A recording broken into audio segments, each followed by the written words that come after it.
보시면 바로 나옵니다. 당연히 연봉이 꽤 높습니다. 당장 제가 보고 온 뉴스 기사에서는 개업 세무사 연봉이 7천만 원 정도 된다고 하더라고요. 개업 세무사 말고 다른 세무사분들은 회사에 소속되어 있으시니까 그냥 일반 회사원이랑 비슷한 수준이라고 생각하시면 될 것 같습니다. 그런데 솔직히 평균이 무슨 큰 의미가 있나 싶긴 해요. 우리 한번 예를 들어볼게요. A라는 업종과 B라는 업종이 있습니다. 두 업종에 종사하는 분들의 평균 소득은 같습니다. A도 월 1천만 원이고 B도 월 1천만 원이라고 할게요.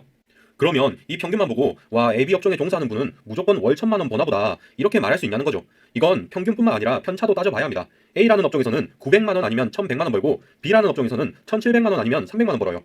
A처럼 소득 편차가 별로 안 크면 그냥 평균 소득만 보고 소득을 예측하기 쉽습니다. 하지만 B처럼 편차가 크게 벌어져 버리면 평균 소득으로 그 업종의 소득을 예측하는 게 정확하지 않아요. 이게 세무사 개업 시장도 마찬가지라고 봅니다. 잘 버시는 분은 잘 벌고 못 버시는 분은 망하진 않지만 그렇게 많이는 또 못 보세요. B업종처럼 편차가 좀 크다는 거죠. 그러니까 평균 소득만 보고 무작정 많이 번다고 하는 건 좀 아니라는 거죠. 게다가 상식적으로 일반적인 세무사의 개업 코스를 보면 이게 무작정 고소득을 보장하는 것은 아니란 것을 아셔야 합니다. 수석 세무사는 일단 굉장히 돈을 적게 받죠. 마이너스 통장 만들어서 생활비 쓰시는 분도 있습니다. 근무 세무사도 사실 고연봉 직종은 아니죠.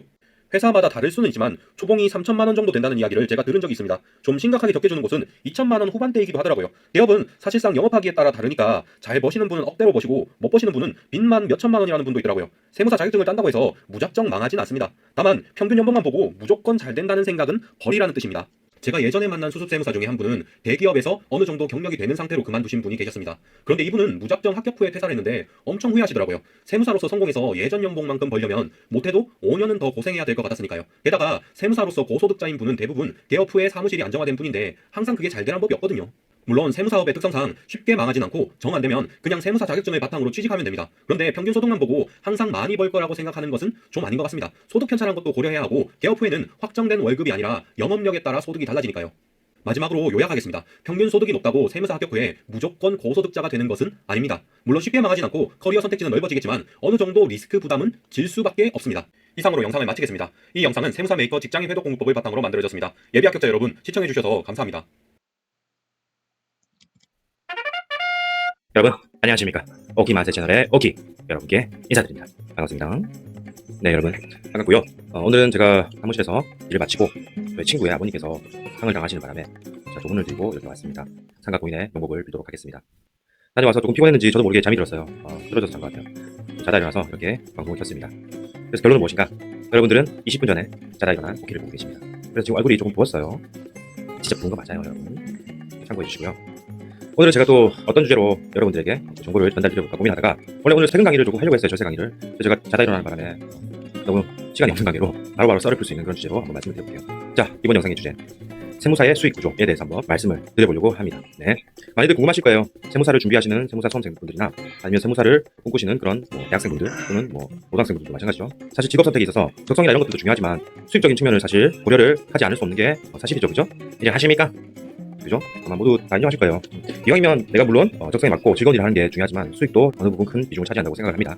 오늘 제가 말씀드리는 세무사의 수익 구조는 개업하신 세무사분들을 대상으로 말씀을 드리는 겁니다. 저 또한 개업을 한 세무사이고요. 저는 물론 아직까지 어리기 때문에 어립니다 여러분. 진짜요 어려요.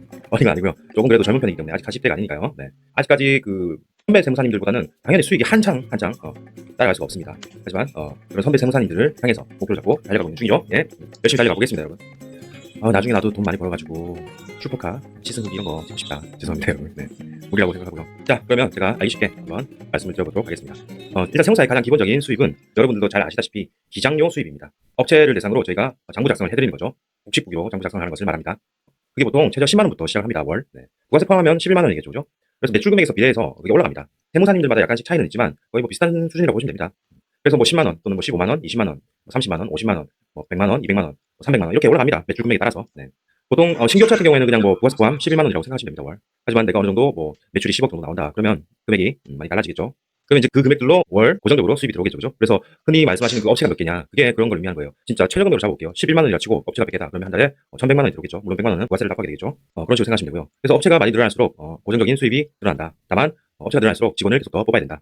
이렇게 생각하시면 됩니다. 그래서 꼭 업체 수에 비례해서 모든 돈이 다 들어오는 건 아니죠. 그만큼 또 비례해서 인건비가 나가게 된다. 이렇게 생각하시면 됩니다. 뭐 제가 최저 금액 10만 원으로 말씀드렸지만 뭐 천차만별입니다. 뭐 20만 원짜리도 있고 50만 원짜리도 있고 100만 원짜리도 있고 막 그렇습니다. 그래서 뭐 여러분들이 생각해 보시면 되겠죠. 보통 제가 알고 있기로는 뭐 경력이 10년 이상 되신 세무사님들께서는 업체가 뭐 최소 뭐 100개 이상입니다. 뭐 200개, 300개, 많게는 500개 막 이렇게 가지고 계십니다. 그렇게 기장용 수입이 있다. 네. 자, 그리고 두 번째 조정료라는 수입입니다. 조정료는 1년에 한 번씩 부과가 된다고 보시면 되는데요. 쉽게 말씀드리면은 세금을 신고하는 비용이라고 생각하시면 돼요. 정확하게 말씀드리면은 조정이라고 했죠 제가. 조정이란 게 회계 처리는 회계 기준에 의해서 회계 처리를 하게 됩니다. 여러분. 근데 그 회계 처리를 하고 난 다음에 세금 신고를 하려면 세법 기준으로 모든 장부를 바꿔야 됩니다. 그게 보통 일이 아닙니다, 여러분. 그렇기 때문에 그런 바꾸는 과정 그리고 그 바꾸기 위해서 그 전 단계에서 결산을 하는 과정 그리고 뭐 나머지 추가되는 과정들을 다 합해서 발생하는 비용이라고 생각하시면 돼요. 그 비용이 대략적으로 뭐 진짜 최저 30만 원. 그 일반 사업자 기준입니다. 법인 같은 경우는 제일 최저 50만 원. 그럼 이거 이제 매출액에 따라서 30만 원, 50만 원, 80만 원, 100만 원, 150, 200, 전체 이것도 쭉쭉 올라갑니다. 그래서 큰 업체 같은 경우에는 1년에 조정료로 뭐 300만 원, 뭐 500만 원 이렇게 내시는 데도 있어요. 큰 기업 말고요. 어느 정도 뭐 자영업을 하시는데 완전된 사업이라 하시면 제가 봤을 때 조정료 한 최소한 100만 원, 200만 원은 나오실 겁니다. 법인 같은 경우는 더 비쌉니다. 150만 원만 잡아볼게요.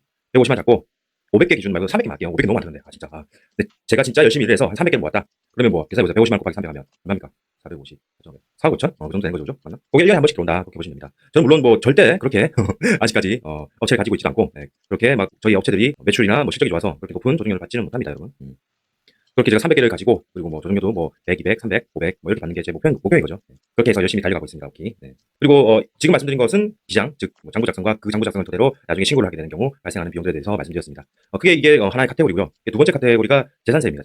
재산세라고 하면 흔히 아시는 양도소득세, 그리고 증여세, 상속세. 이거 신고 대용 비용이죠, 그죠? 이건 이제 고정적으로 들어오는 수입은 아닙니다. 다만 건건이 발생하는 수입이죠. 많으면 많을수록 수입이 올라가겠죠, 그죠? 보통 양도소득세 같은 경우에는 업체마다 천차만별입니다.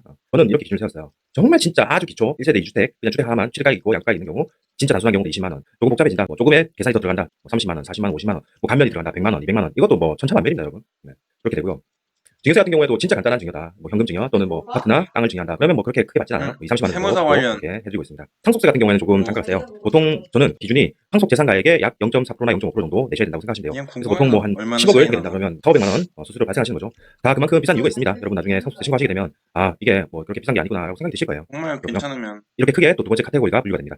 기장 그리고 재산세. 자, 그리고 세 번째는 신고 대리 비용이라고 생각하시면 돼요. 예를 들어서 부가가치세나 종합소득세 같은 경우에 우리 업체가 아닌 경우가 있잖아요. 그냥 일반적으로 기장을 맡기시지 않으시고 신고를 하게 되는 경우 한 번씩 복잡한 경우 저희한테 신고 대리로만 맡기게 됩니다.